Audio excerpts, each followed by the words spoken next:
Myth: Nepal was never colonized because nobody tried. Reality: they tried, and Nepal held the line.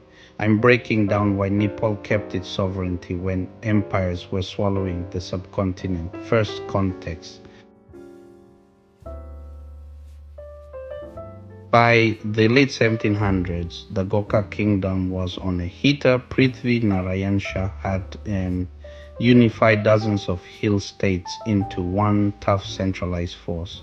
They weren't just brave, fast moving hill fighters, tight logistics fort networks that made invaders pay for every step.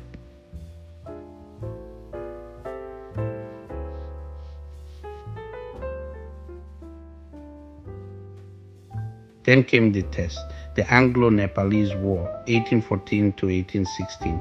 The British East India Company, rich, ruthless, experienced, expected a quick win. It wasn't. Nalapani, Badalgar, Makwanpur Nepali defenses dragged the company into brutal high-altitude fights. Victory looked expensive, very expensive. The result, not conquest but a compromise. The Treaty of Sugauli 1816, Nepal ceded territory, yes, but kept its core independence. Here's the strategic source. 1. Geography.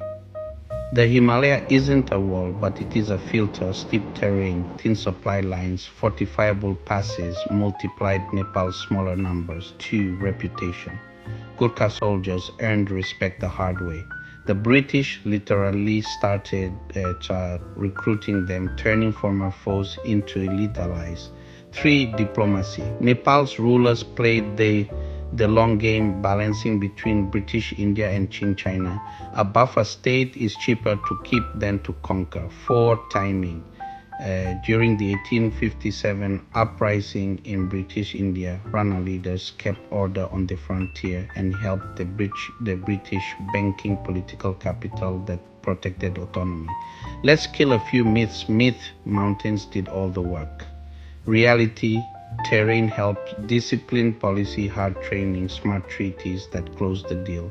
Myth: Nepal beat the British. Reality: both sides bled. The British won ground. Nepal won the right to stay in Nepal. Myth: total isolation. Reality: traded, negotiated, modernized. Selectively, enough to survive, not enough to be swallowed. So why was Nepal never colonized? Because it made empire too costly for the payoff on the map, on the mountain, and at the negotiating table. That's the untold part.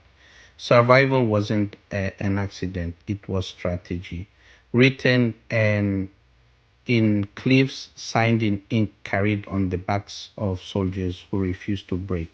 And the legacy lives. Gurkhas today still stand among the world's most respected soldiers, while Nepal stands exactly where it chose to stand, independent. Reality beats myth every time, especially when a small nation plays a big game smart. Thank you for watching. Like, comment, and subscribe for more informative and educative contents.